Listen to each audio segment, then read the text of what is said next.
They straightway left their nets and followed him. In the name of the Father, and of the Son, and of the Holy Spirit. Amen.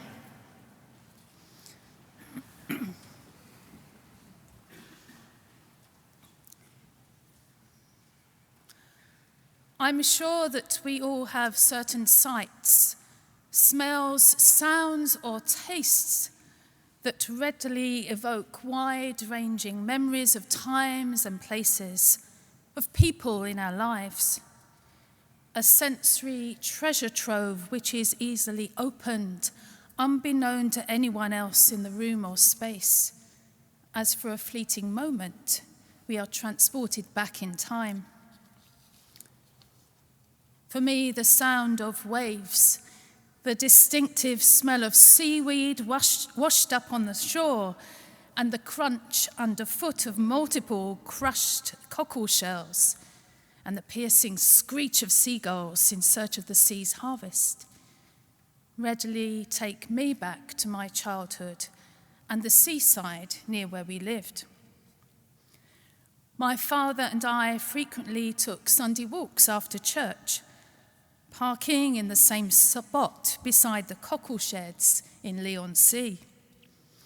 It was quiet there in winter, except for the trains to London that would occasionally whiz by, and the chatter of families buying ice cream was even out of season. This was all in contrast to the sound of the summer crowds with their picnics, buckets and spades, and gatherings in outside cafes and pubs selling catch of the day. And the close of day, we would be treated to the sight of a beautiful sunset across the estuary. It was on these afternoon walks that the tide would often be far out, and the mix of sand, shells, and seashore debris would be washed up alongside the multiple boats, buckets, and hefty, sometimes broken nets, which always appeared abandoned by mid-afternoon. Both they and the fishermen and women's work for the day, some of them parishioners, had long been completed, even while we were still tucked in bed at home in the early hours of the morning. Unlike my own fair weather love of the sea, simply for leisure, the fisher's work continues to be bound by time and tides, with no option to cancel or change one's plan. Rather, a profession that upholds resilience, determination, endurance, teamwork, and a vast skill set. From what I gather, fishers too are blessed with a gift of trust, as well as instinct as to where to cast one's net and nurture an internal barometer, which denote where there's a storm brewing. Just as we heard from our crew on the parish pilgrimage to Lake Galilee this past spring, as quiet waves slapped on the side of the boat, we were told that in that region, a storm could break the stillness, our Sabbath rest, our calm at any moment. For many years, I've been perplexed by those fishermen, those first disciples in today's gospel story, with their apparent instantaneous, straightway, simplistic and perhaps thoughtless willingness to follow Jesus. However, this type of following bears greater significance than at first glance, for as I discovered in its original Greek, to follow, akoluthio, encompasses broader themes of accompanying and assisting. And interestingly enough, just as the term acolyte also derives from this verb, they aren't someone that simply follows a cross in procession, but someone that bears the light and love of Christ that others are beckoned to follow.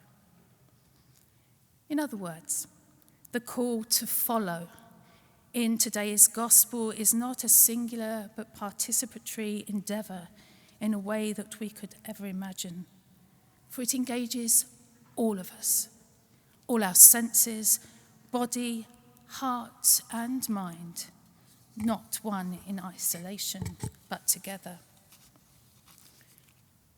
Early on in my faith, I also upheld a misconception of the disciples having somewhat of a before and after life, one in which their giving up of their work at sea demeaned the very profession they had been immersed in since their childhood, a profession that they'd committed their life to. However, as I've grown older, I see the call of the disciples in Matthew's Gospel is not as straightforward as that.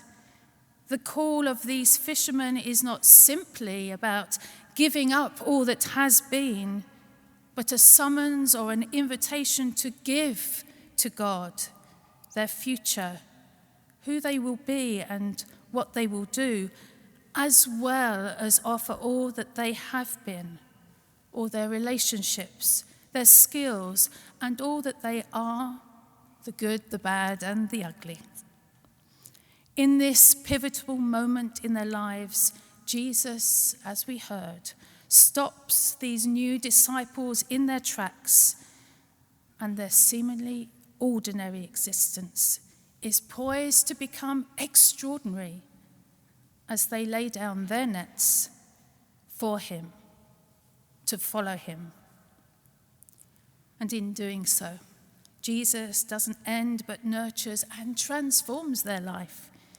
He commits to continuing to use and develop their specific and maybe transferable fishing skills, their attention to detail, the team, sacrificial, hard work, their skill in knowing where and when to fish, how to listen to the sight and sounds of the tides, to participate in gathering not fish, but now people together. The disciples' straightway or immediate and faithful response to Jesus makes their decision to follow look so easy. Unfortunately, we're not furnished with any hint of any caution, angst, or concern, or a list of questions or conditions that they may have brought to Jesus for this new call. Were they being naive, irresponsible in their immediacy? A venture which does not seem to engage a period of discernment of body, mind, or spirit, or even psychological assessment associated with the church's approach to vocation today. Such wariness around this type of radical calling often surrounds our images of those who too are called to the religious life, of lives offered to God with vows of poverty, chastity, and obedience, lives which we see are often mimicked in film, dismissed in conversation, or misunderstood even in the church. And yet, when such faithfulness is encountered, something too beautiful can happen in our own lives. When we witness or encounter a sister or brother's abandonment to Christ, or witness the inhabitation of a new vowed life, we see one immersed in the rhythm of community, service, and prayer, a prayer which frames each and every breath and every single part of the day. Those disciples of Jesus of the past and those in our time who have laid down their nets for Jesus, whatever their pattern of daily living, in turn prompt us to choose Jesus and be open to laying down our own nets, the very symbols of our work, our identity, power, our assumptions, habits, or even possessions. All of these, maybe one of these, God may be asking us to set aside or lay down. Just as the disciples lay down their nets, their hands became empty to receive the gift God had in store for each and every one of them.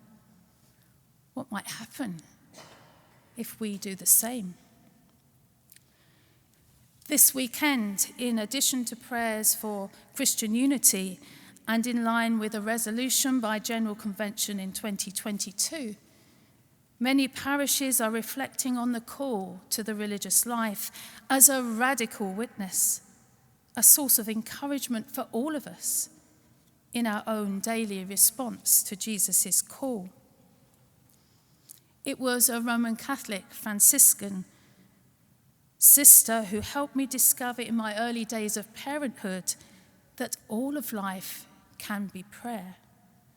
And in reflecting on the mystical life of Thérèse of Lisieux's story of a soul, following Jesus too happens in the little ways that God shows us his love and asks us to share the same. In the busiest of our day, in the necessary chores, in the rhythm of story time and bath time, meal times, those mundane journeys on the subway, these repeated ordinary moments are not interruptions, but opportunities when we might offer our prayer to God. For God speaks to us in our ordinary places, just as he did by the shore to those fishermen. And God uses the opportunities of our everyday life that we might not follow, but also accompany and assist him in responding to his call to follow him. A call to follow Jesus, which isn't just for the few, but a personal summons or invitation for us all. I end with the words of a hymn, The Summons by John Bell of the Iona community, an international ecumenical community of lay and religious working for justice and renewal. Will you come and follow me if I but call your name? Will you go where you don't know and never be the same? Will you let my love be shown? Will you let my name be known? Will you let my life be grown in you and you in me? Will you love the you hide if I but call your name? Will you quell the fear inside and never be the same? Will you use the faith you found to reshape the world around through my sight and touch and sound in you and you in me? In the name of the Father, and of the Son, and the Holy Spirit.